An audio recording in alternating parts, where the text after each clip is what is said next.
sa inyong lahat. And ayan, happy Thursday. Ayan, nandito na naman ang inyong kalalas na laging beauty pa din. Ayun guys, ngayon ay summer outfit tayo. Tara! Ayan guys, ngayon magpiprepare tayo ng ating mga lulutuin. Tara! Ayan ang ating isda guys. Ito lang yung ating ngayong ulam. Fishing.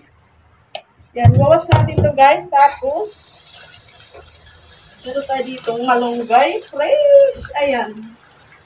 At ang ating tanlad. Charan. Ayan.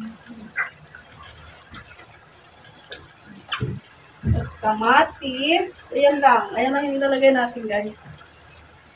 Ito yung ating prutas for today.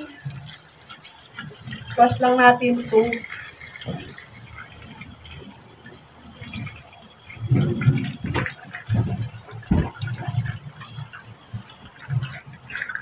Ayan.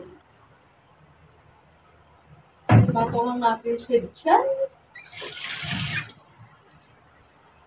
Bago ang lahat, timplahan natin ang ating pinakamamahal ng coffee.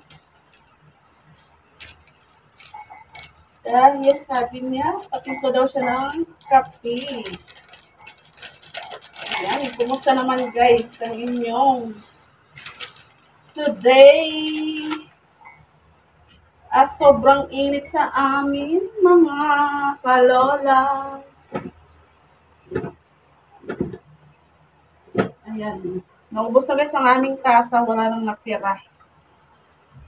Kaya, ayan may mga basag na to. Tatapot ko na dapat ito. Kasi di ako nakapunta ng Novo, bibili tayo ng tasa baka bukas. Pag sinipagan tayo, mamaya pupunta tayo guys. Ayan, pakibigay mo na doon.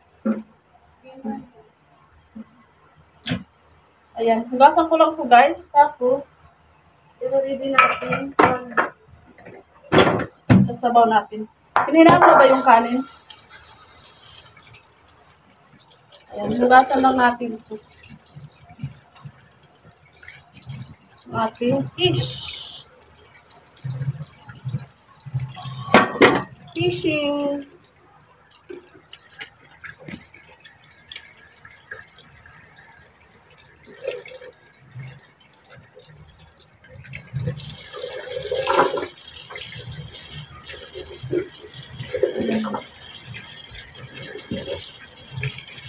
After nito guys, magano lang tayo ng tubig para sa ating sabaw.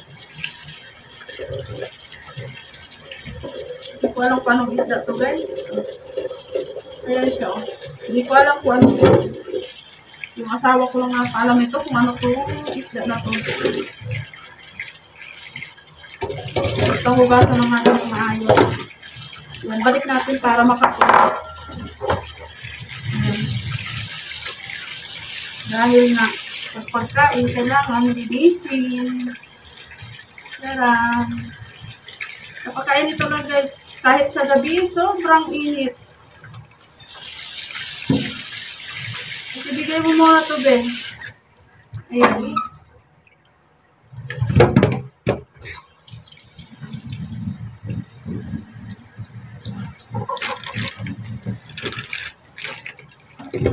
Tapos, habang pinapainin natin ang ating rice, hinimayin natin itong ating malunggay. Okay. Hinimayin natin ito guys. Dahil malinis naman ang ating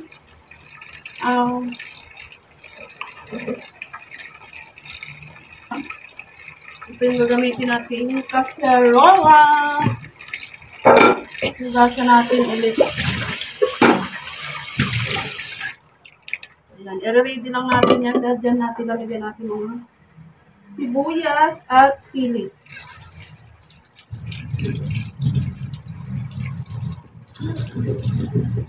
Ito siya guys. Ilalagyan natin to sa ating sabaw. Tapos ang ating tanlad. Kasi Masarap siya guys dahil walang lansang ating isda. Ganyan lang siya guys ang sikreto sa gusto mo na walang lansa. Standard lang siya, gawin nyo na yan. Okay na yun.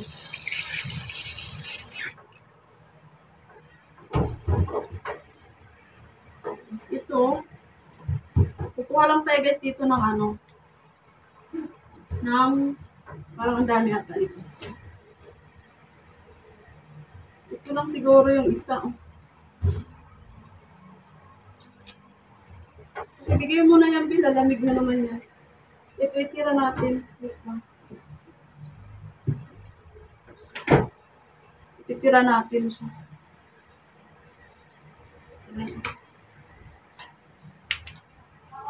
Para kakabukas pag mag-ano tayo. Lulutuin ko sana guys. Tinamad ako pumunta sa kabila. Sa doon. Kasi pag dito wala nang nabibiling baka. Kaya dito na lang, ito na lang. Hindi ako bumili ng asawa. Dapat ang lutuin ko is curry beef. Kasi di pa ako nakapag-try doon guys, mag-curry. Ang madalas namin niluluto doon sa beef is nilaga. Diba? Puro ganun. Kaya i-try ko sana siyang mag-curry. Kaso, hindi naman, tinamad ako. Baka bukas guys, yun ang ating recipe for tomorrow. Kaya abangan nyo ang inyong kalolas pagluto ng curry beef ng taga-Masbate. Ayan. Pugin ko lang to guys para magkapas ang ating, ayan, ang galing ng pupukan ko, di ba? Anong sa inyo? Ayan. Kala nyo ha. Para-paraan lang yan guys, para meron tayo. Ayan. Susunod natin itong ating. Kaya mo lang mag-ano yung agos yung tubig sa ating isda para malinis talaga siya guys. So ito i-prepare natin.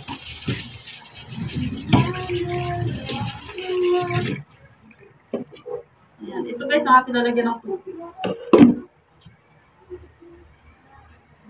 Para sa ating sinabaw. Pero yung iba nito ipiprito ko siguro. Kasi, pag puro sabaw guys, hindi na ubos. Dahil, mas gusto nila pag prito siya, isa sa ating sinabaw.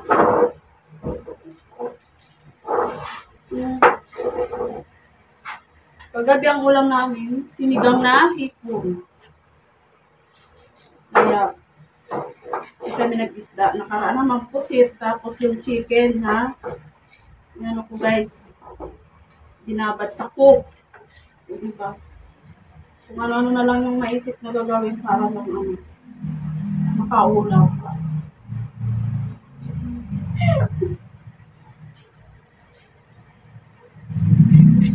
Ito, kahit pakulat lang to guys, okay na sa akin. Basta may ano lang. Kahit daing ilagay sa malunggay, sob na ako dyan guys. Kaya, mabubuhay ako kahit anong ulam. Huwag lang yung mga ulam na mayawak, hindi ako kumakain. Pero yung mga kapatid ko kumakain nun, pero ako hindi.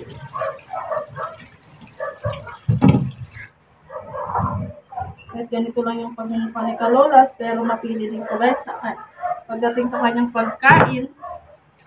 Diba? Kaya ayan. Kahit madaling araw kang maligo or alauna ng gabi guys, walang kainit-init. Grabe. Sobrang init talaga. Summer na summer. Kaya kahit umagat hapon paligo mo, naku, ang lagkit pag yung pawisan ka, napakalagkit sa katawan.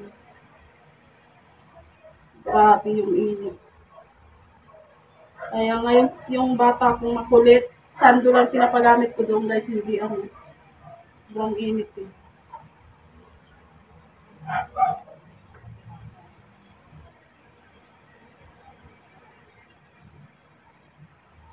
Napakainit ng panahon. Lagi na lang.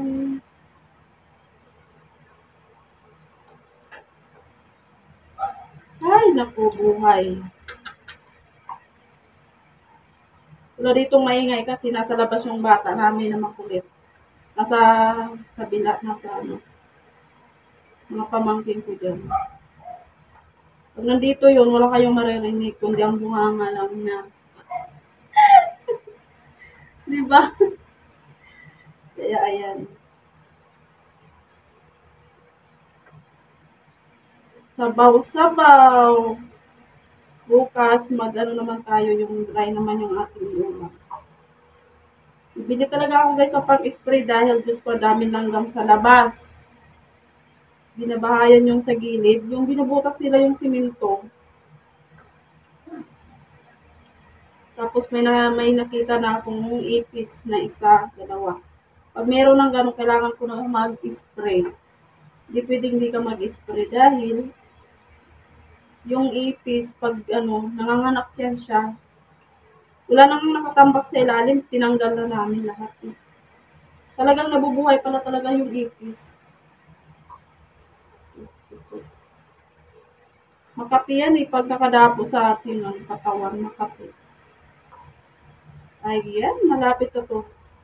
Sasalang na natin ang ating sinabawang isda. Mahaba yung dito guys, yung isda na to. Parang ganyan siya, mahaba siya. Yung asawa ko talaga yun guys, mamalengke. Sigurado, yan ang bilhin niya, mga isda talaga. Dahil pinaglihiyata yan siya guys sa isda. Kulang na lang yan guys, may tag dyan, himbis. Ano yung himbis? Ha? Kaliskis ba? Ayan. Ayan, support nyo din pala guys ang aking mister dahil meron na din siyang YouTube channel. Ayan.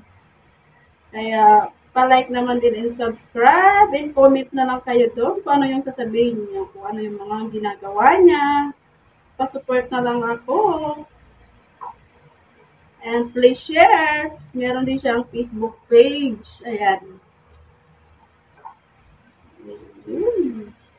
Tapos din.